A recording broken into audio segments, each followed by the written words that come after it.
Ooh, we have an exciting episode this week. So, in the previous episode, at the very end, I teased that I was gonna spend the whole weekend assembling a bunch of Fursuit parts, and it's looking really good. So, check it out. We have pretty much everything sewn together.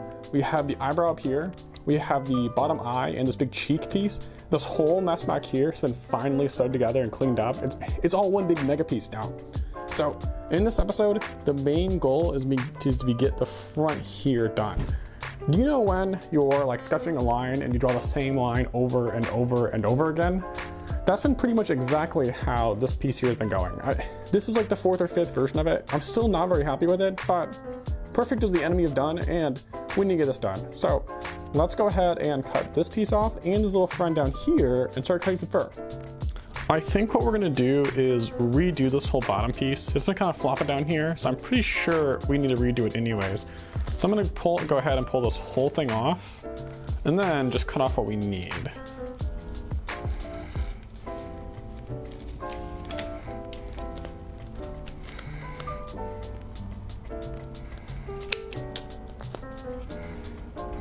And now we just do a quick test fit just to make sure everything we did lines up still. Now, you know the old saying, there's no engineering like over-engineering. These little fiddly pieces are gonna be kind of a huge pain in the butt, but I think the end result is gonna be well worth the effort. Let's go ahead and see if we can't dig through our scrap bucket to find some really small pieces for these little guys here, and then cut out our big white pieces. Keep in mind, we also have to shave all this fur too.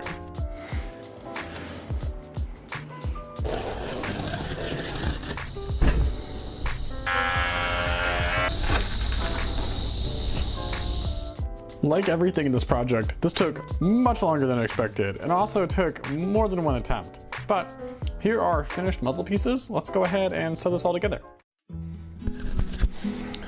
So YouTube, I'll be honest, in the previous clip, I was not feeling good.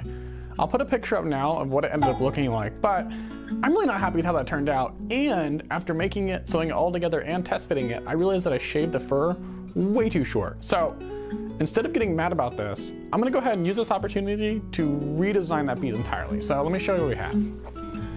I don't know about you, but I think doing something like this is gonna look a lot better. It sucks having to remake this entire piece, but it's kind of better to use this opportunity to make something better anyways, because I think this looks a lot better than it would before, and this took a lot of trial and error. I've been playing around with this for basically a whole day. So I'll tell you what.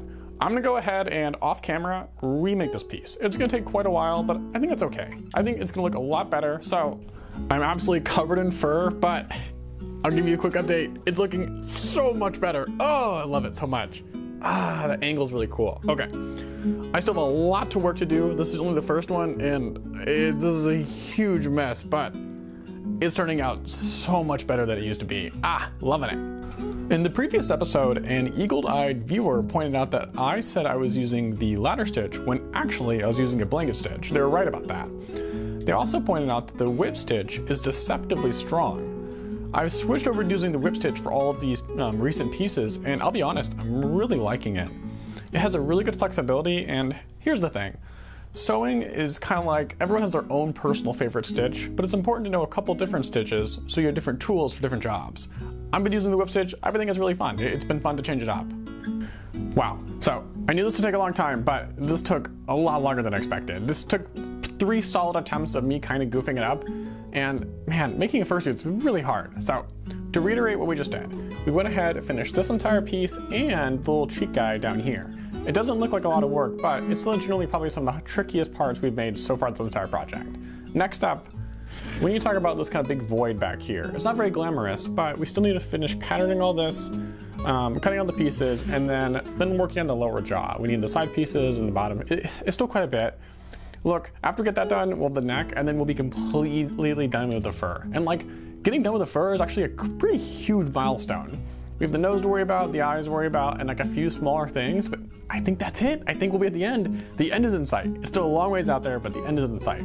So let's go ahead and just tape this back up and see how it looks with the pattern on it. Using the free time from the holiday, I'm gonna go ahead and pattern all this out. So I've done the preliminary, just taping it all up.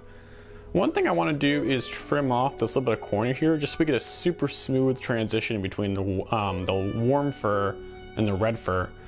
Also, I'm gonna make the fur kind of grain pointing this way. I think it's gonna look pretty cool.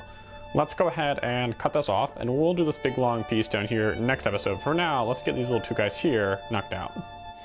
I'd like to remind everyone too that these are really imperfect things. No matter how much time you spend on your pattern, eventually you'll end up in spots like this where the left piece and the right piece are actually very different shapes. Most of the time when I'm sewing this together, the pattern looks nice and neat, but I'm actually just kind of bodging this together, and perfect projects never get finished. So as long as we get it done, it's gonna work. So I'm gonna go ahead and sew it all together. So here are those two small pieces we added. They're pretty tricky to add and they're deceptively kind of complex, but we've gone ahead and finished it.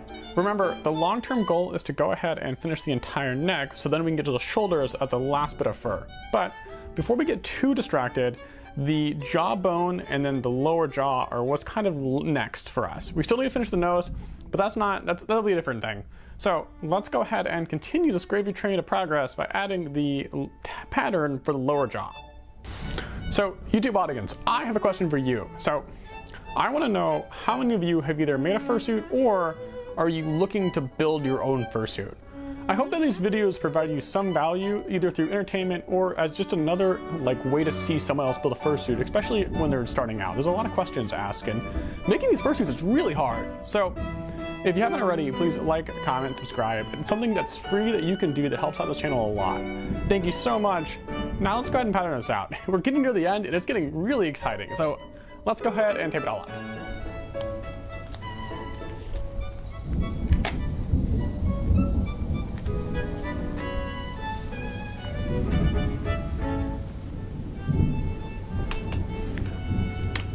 Also, who loves making a fursuit during a huge rainstorm? It's just so satisfying.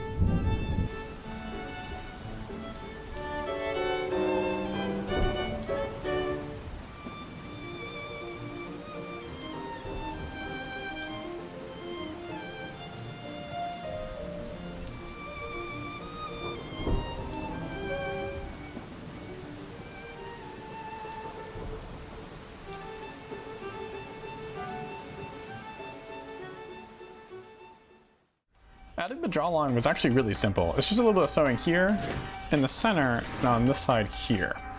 Now, the very last piece we're gonna add on this episode is gonna be all the way on the bottom of the jaw here. Hopefully you can see it a little bit better. Now, one thing to think about this piece is that once we add the fur, we really can't change the foam underlying at all. And I think it might be worth exploring just having a little bit of a convex shape here. So just something to round this out just a little tiny bit. And if we hate it, it'll be really easy to fix the fur anyways, but it's much harder to go the other way. So let's go ahead and real quickly just whip out a little piece of foam that's kind of just convex, just to add a little bit more shape to it. If we hate it, we don't have to use it, but if we like it, it would definitely be a big time saver to do it now as opposed to later. So here's that new bottom jaw I was just talking about. It's a bit more round, it's a bit more uniform. Truthfully, I don't know how much of this effect will show up once the fur is placed on the head, but it's definitely going to be a lot easier to work off of. So now let's go ahead and glue it up. Ooh, our fox is getting a snoot. I'm thinking that's looking really good. I'll give you guys nice low angles so you can see the bottom of that chin. Something else I noticed while doing this is you see this line here. Call me crazy, but I think it would look a lot better if the white filled out this entire cheek. I just think that effect would look really clean. Now, it would be a lot of reworking of pieces, but I think I might just do it all off camera instead. Little things like that add up and they make the project look so much better. But overall, I think this whole thing is looking really good. Hopefully you find some value in these videos. Making a fursuit's really hard and takes a long time and there isn't that much information on the internet. These videos will hopefully give you an idea of how at least I did it so you can learn from it, make your own fursuit a lot better.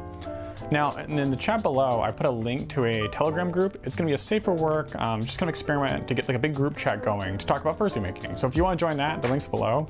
Also, I've been trying really hard to stick to the 1 video a week schedule, but I have to do a bunch of traveling for next week for work, and you guys know how it is. I'll try to make the videos as many as I can, or as kind of consistent as I can, but expect the next video to begin about 2 weeks. Thank you so much, I'll see you guys then.